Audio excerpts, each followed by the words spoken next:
Sumainyo ang ating Panginoon. Ang ating ebanghelyo ay hango sa ebanghelyo ni San Mateo, Matthew chapter 4 verses 1 to 11. Glory to you, O Lord. Jesus is tempted by the devil. Then Jesus was led by the Spirit into the desert to be tempted by the devil. He fasted for 40 days and 40 nights, after which he was famished. Then the tempter approached him and said, "If you are the Son of God, command these stones to be transformed into loaves of bread." Jesus answered, "As it is written, man does not live by bread alone, but by every word that comes forth from the mouth of God." Next, the devil took him to the holy city and had him stand on the summit of the temple.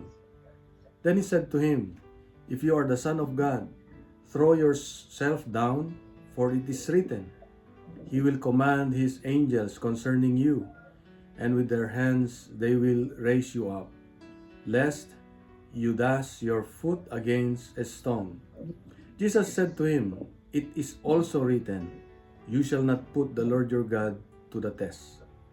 Finally, the devil took him to an exceedingly high mountain and showed him all the kingdoms of the world in their splendor.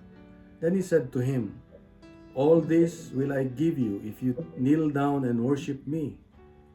Jesus said to him in reply, "Depart from me, Satan. It is written, You shall worship the Lord your God, and Him alone shall you serve." Then the devil departed from him, and suddenly angels came and ministered to him. My dear brothers and sisters, the gospel of our salvation. Praise to you, Lord Jesus Christ. Lord, salamat po sa hapon na ito na muli kami po ay tinipon mo para mapakinggan ang iyong mensahe. Inubuksan po namin ang aming mga puso't isipan sa oras na ito. Amin pong inaalay sa iyo at alika, kausapin mo kami, Panginoon, at turuan.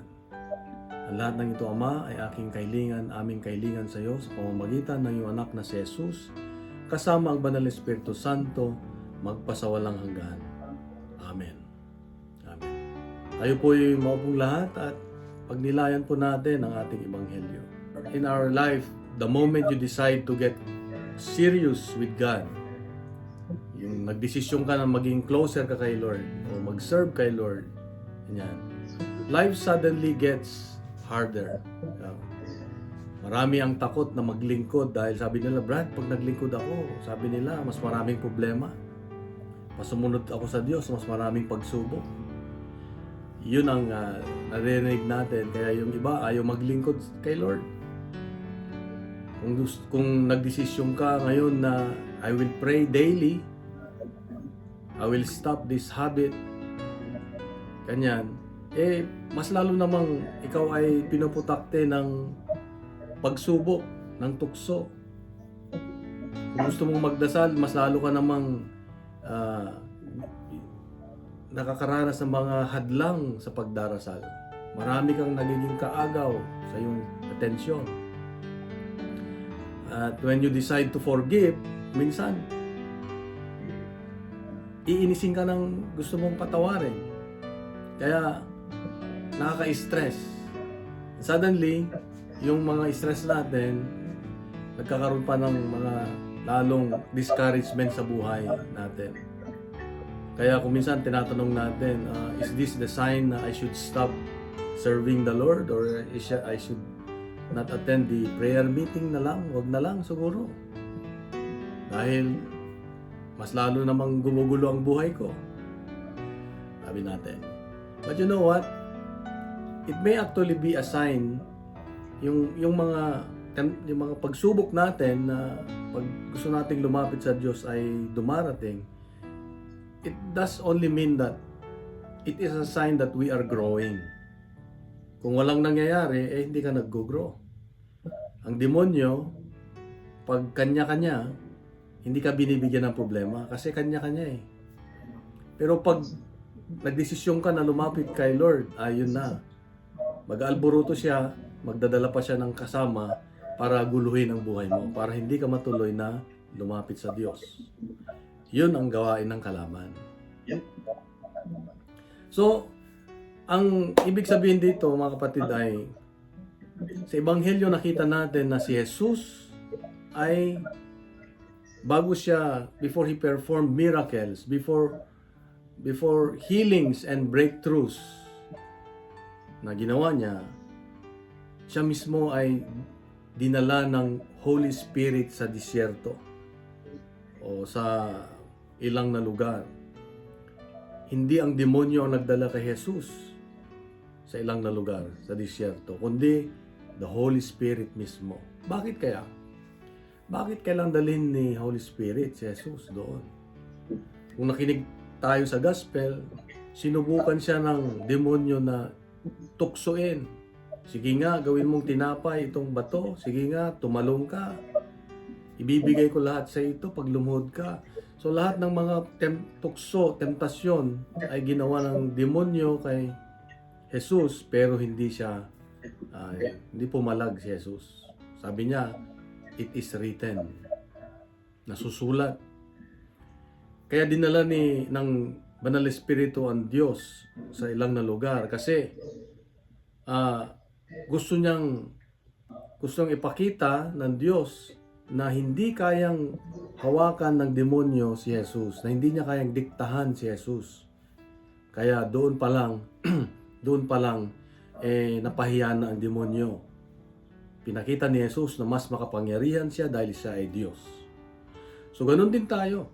Pag meron tayong mga pagsubok sa buhay, meron tayong mga temptasyon sa buhay, may mga disyerto tayo sa buhay, kung saan sinusubok tayo, ay dito sinusubukan tayo siguro ng Diyos yung ating lakas, tiwala, pagsunod sa ating Diyos.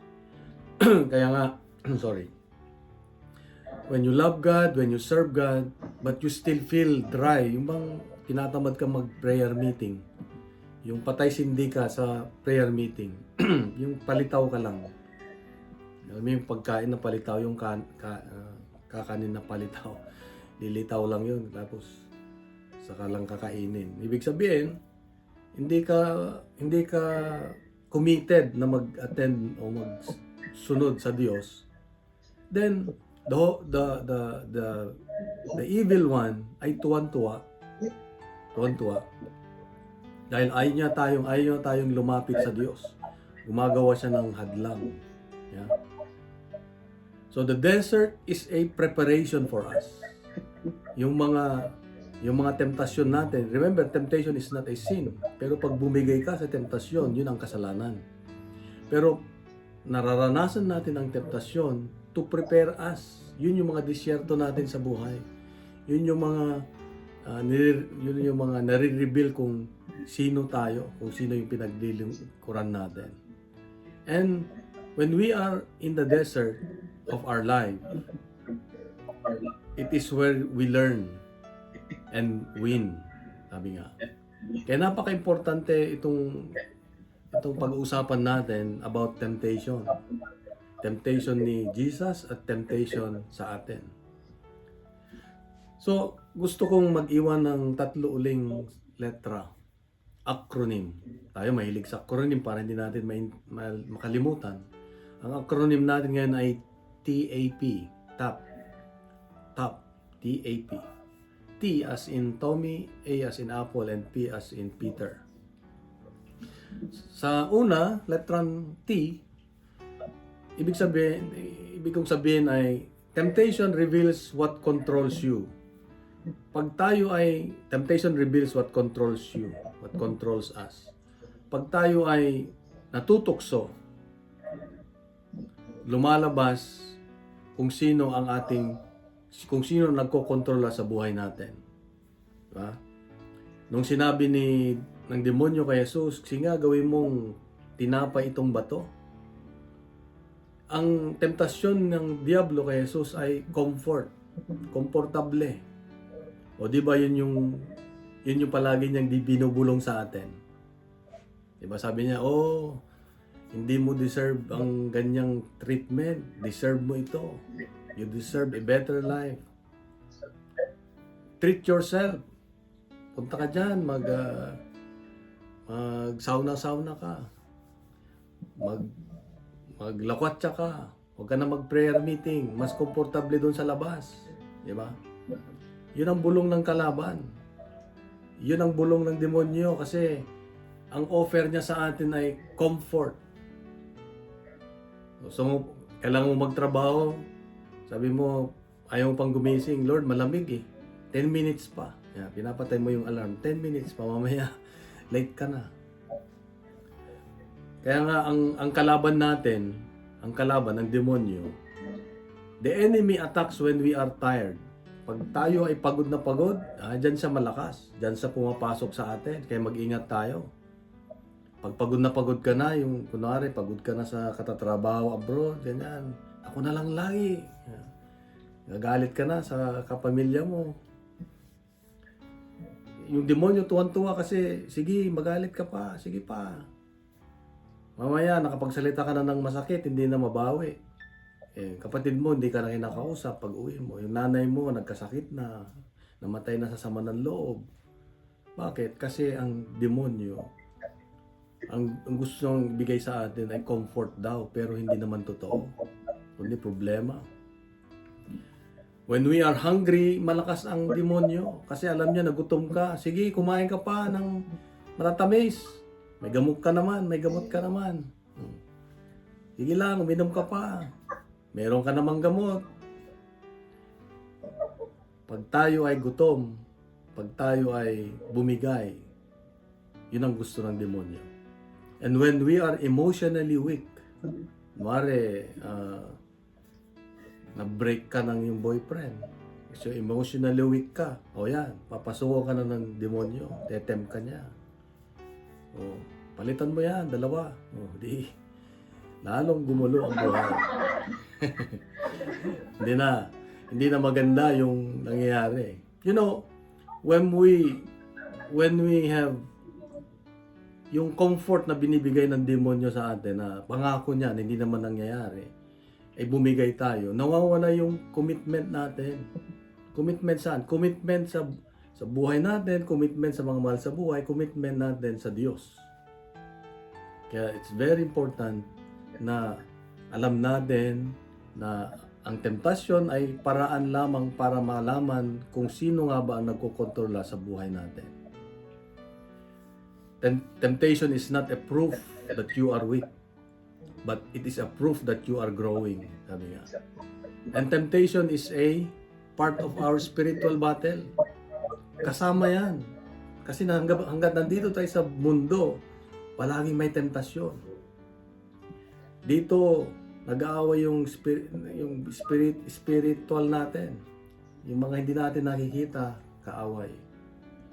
Meron ding temptasyon sa laman, sa flesh. Meron ding temptasyon sa mundo. At merong tentasyon sa mga masamang spirito. Tinetes, sinusubukan ng ating tiwala. So, sabihin natin, I am not weak. Sabihin nga natin, sabihin nga natin, I am not weak. Yeah, I'm strong. Yeah. Yeah. Medyo malamnay yung strong. Anyway, basta hindi tayo weak, di ba? Hindi tayo weak. So temptation reveals, do I worship comfort or do I worship Christ? Do I love God more than comfort? Yun. So, malalaman natin ngayon, ang temptasyon lumalabas kung sino nagkokontrola sa atin. Ang Diyos ba o yung sarili natin? Pangalawa, yung A. Yung tinatawag na letter A, awareness. Awareness of weakness is a spiritual maturity. Awareness of weakness is a spiritual maturity. Kung alam natin, if we know ourselves, if we know our weaknesses or weakness, then we are spiritually matured. Nagmamature na tayo. When Jesus was hungry, when He was tempted, the devil attacks him with pride and approval. Ang atake niya, bibigay ko sa iyo lahat ito. Yan. Yun yung kanyang offer kay Jesus. Parang ang mundo ngayon, parang tayo, the modern version is that, sige, mag-post ka pa sa Facebook para may mag-validate, para may maraming mag-like, para maraming mag-comment, maraming mag-approve. Kasi ang temptasyon, ang sinasabi ng demonyo ay the more likes ka, the more na approval ka ng tao, the more sikat ka. Yun ang sabi ng kalaban. Pero hindi naman yun ang basehan. Tinitira lang niya yung kahinaan mo kasi mahilig kang magpa-approve sa ibang tao na maganda ka, na maputi ka, na mabait ka, na banal ka. Pero hindi naman importante ang approval ng tao, ang pinaka-importante approval ng Diyos. Amen. Kala ko tulog na kayo. Hindi approval ng Diyos. And we don't need to prove ourselves na tama lagi. Show them who you are. And sabi nga, minsan nag-attend ako ng bumisita ako sa isang grupo dito. Sabi niya, Brad, meron pala kayong charismatic group? Sabi ko, oo. Sabi ko, ilan kayo doon? Ilang member? Marami ba kayo? Pakiramdam ko, ang basihan nila ng maayos na community ay marami. By the number. Pero hindi. Hindi by the number. Ang tinitignan ng Diyos ay if you love one another. Diba sabi niya sa gospel? Everyone will know that you are my disciples if you love one another. Yun ang importante, yung nagkakaisa kayo. Hindi yung paramihan. Para marami nga kayo, pero paksyo-paksyon naman. Yan. Nagbabatuhan kayo. Pag nagkita-kita kayo sa loob ng community, hindi kayo nagpapansinan, hindi rin okay. Kasi ang tinitignan ng Diyos ay yung ating spiritual maturity. Saan tayo mahina? So, bakit kaya, sabi natin kung minsan, bakit ganon? Palagi kong paulit-ulit na ginagawa yung aking kasalanan. Alam ko namang mali. So, I don't know why I fell again. But the question is, do you really study your weakness? Do you really know what are your weaknesses? Ano ba yung mga weakness mo sa buhay? Kasi kung aware ka sa weakness mo, then that's a sign of spiritual maturity. Yung tinatawag. Spiritual maturity is not pretending to be strong, but it is knowing your vulnerable places. Kung saan ka mahina. Dapat malaman mo, ay mahina ako dito. Maging honest tayo. Mahina ako pag nakikita ko ng gwapo. Yan. Ganun ba? Mahina ako pag nakikita ko ng maganda. Yun ang weakness mo. Di wag ka nang tumingin. Wag mo nang ibabad yung tingin mo. Doon sa gustong-gusto mo yung weak ka. Wag ka nang pumunta doon sa lugar na alam mo na mapapahamak ka. Yeah. Sabi ko nga, huwag ka na pumunta sa McDo kung nandun yung mga kachismis mo. Mag-attend ka na lang ng prayer meeting ni Sister Sonia. O, di ba? Mas maganda pa. Mapapalapit ka pa kay Lord. Kaysa nakatambay ka lang dyan sa labas, wala kang ginagawa, mamaya tuksoin ka na. Andyan na yung tukso sa tabi mo.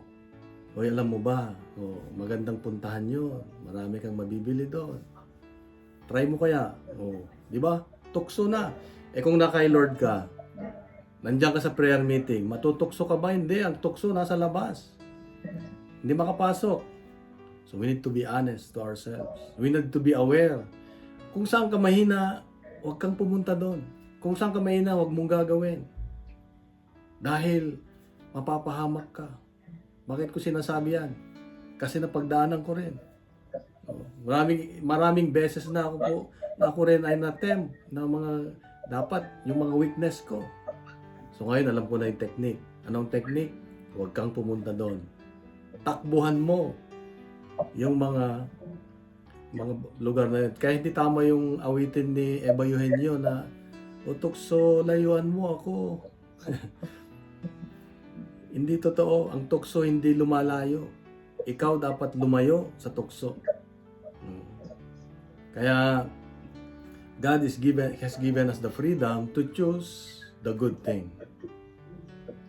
And kailangan natin ng karunungan, the wisdom of God, na malaman natin ang mga weakness natin. Tanungin natin siguro ang sarili natin, ang Diyos, am I doing this for God or just for the applause? Para sa tao. Mas maganda gawin natin ang lahat para sa Diyos. Panghuli na letra, P. Prefer God's plan over shortcuts. Prefer God's plan over shortcuts or immediate relief. Ibig sabihin, huwag tayo mahilig doon sa shortcut. Yung mga instant bread, instant fame, instant power. Yung mga shortcut to success, yun yung mga iwasan natin. The devil offered us many shortcuts. Immediate na satisfaction, immediate na happiness, immediate na recognition, immediate na kapangyarihan, power. Di ba?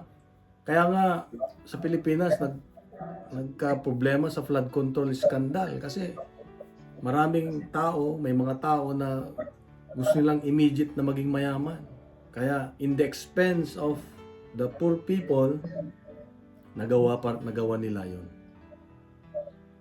Kaya tayo ay wag dapat doon sa shortcut, wag yung mabilisan. We need always to choose the process of Jesus. God offers us process. Kaya nga meron tayong sinasabi na trust the process of God. God offers us obedience. God offers us trust.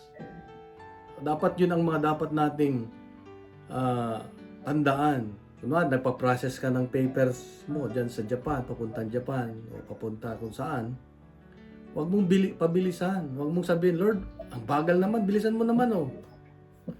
Para bang utusan mo ang Diyos? No. We need to embrace the process. Lord, kung ito yung proseso mo, ako'y magtitiwala sa iyo. I resign to your process, to your will. Diba? Mas komportable ka kung naging obedient ka kay Lord.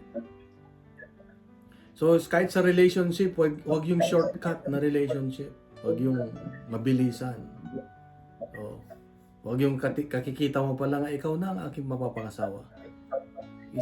Pag-pray mo muna.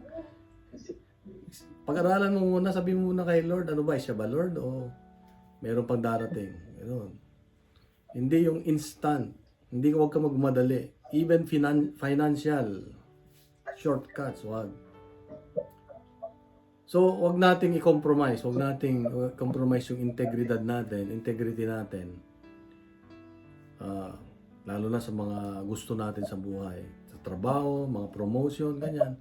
Enter a relationship God wants us. Yeah.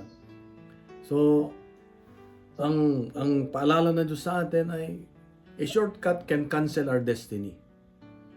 Kung mahilig tayo sa shortcut, hindi tayo makarating sa paroroonan natin. Ako mahilig mag-drive. Gusto ko nag-drive. Dito sa Amerika kasi pag nag-drive ka, 200 miles, 300 miles. Gusto ko yon. Yung malayuan, yung magbibiyahe ka, siguro isang araw, ganyan. Pero ang aking ugali ay hindi yung nagmamadali. Ang lagi kong sinasabi, makakarating din ako. Makakarating din tayo sa pupuntahan natin. Huwag tayong magmadali. The more na nagmamadali tayo, the more na nagkakaproblema. God's timing is slow sometimes, sabi nga. But it is safe. Safe, slow but sure, sabi nga, surely. Kaya, importante na yung ating ang mga tentasyon na dumating sa buhay natin ay wag tayong bumigay sa shortcut na buhay. If you rush outside of God's will, you will carry something you were never meant to carry. Hindi mo alam, yung dinadala mo pala hindi para sa iyo, para sa iba. Kaya bakit iba yata yung dinadala ko, bakit ganitong buhay ko? Kasi minadali mo eh. Hindi para sa iyo yun. So, sometimes nadidelay yung mga prayer requests natin just for our protection, for our formation, for our strengthening. Diba? So we need to trust God's process and we need to trust God's timing. Amen. Amen. Yeah. So dito makita natin na huwag tayong yung temptasyon ay talagang nandyan lagi. Totoo yun. So ang tanong siguro, tanongin natin sa sarili natin, where is your desert right now? Saan ka ba tinetempt? Saan ka ba tinutukso? Pag malabas mo mamaya, saan ka na naman tutuksoin? Naka-ready na yan. Mag-ingat tayo. Oh. What is your recurring temptation ba? Ano yung paulit-ulit na tukso na dumarating sa'yo? Comfort ba? Approval? Or shortcut? Ayun. So, kanya-kanya tayo na mga weaknesses kasi. Iba-iba tayo ng weakness. So, ang ating pinag-aaralan natin ngayon ay how to fight then this temptation. Paano natin mapagtatagumpayan ang temptasyon sa buhay? Well, tinuro ng Diyos. Sundan natin yung ginawa ng Diyos sa demonyo nung tinempt siya. Na sabi niya, it is written, nasusulat. It is written. Ibig sabihin, ang pinanlaban ni Jesus sa demonyo ay yung obedience, yung salita ng Diyos. Na dapat pala tayo ay alam natin ang mga salita ng Diyos. Marunong tayong makinig, marunong tayong magbasa. At pag mayroong tentasyon na dumarating sa buhay natin, alam natin yung itatapat natin na verse sa Bible. Sabi nga, kung meron kang, dapat memoryado mo yung Bible verse na yun na panlaban mo. Kung nahihirapan ka, ano yung Bible verse na panlaban? Sabi mo siguro, be thankful in all circumstances. May sakit ka, God is the healer. So, dapat alam natin yung salita ng Diyos. Yun ang panlaban sa mga temptasyon sa buhay. At if you don't know the scripture, your feelings will decide for you. Hindi mo alam, feeling mo na pala nagdidesisyon, pakiramdam mo na lang. Ang problema, ang pakiramdam, it is not always right. Papahamak ka, ang feeling mo, papahamak ka. Maraming na napahamak dyan. Dapat yung wisdom ng Diyos, yung galing sa Diyos. Nalala ko na naman yung kwento na katatapos ng LSS, yung isang tao, isang lalaki ay mahilig magbar, inom, yung babae, nag-LSS, nag-Life in the Spirit seminar, natapos niya. So, nung natapos siya, ang lakas-lakas niya. Sabi niya, kaya ko nang harapin ang mga pagsubok. Kasama ko si Lord. Ang problema, paglabas niya, dapat madadaanan niya yung bar na pinupuntahan niya. So habang siya papalapit doon ay sabi niya, malakas na ako Lord, kaya ko na to, hindi na ako padadaig. Hindi na ako magpupunta dyan. Ang ginagawa niya, tinatakpan niya yung mata niya. Tinatakpan niya. Habang papalapit, tinatakpan niya yung mata niya. Pero sumisilip konti. Tatakpan uli. Tatakpan niya, palapit. Dumating ang punto na nalaman na lang niya, nasa loob na pala siya. Katatakip niya, hindi niya alam, nandun sa loob. Kaya sabi niya, Lord, ikaw na lang magtakip ng mata.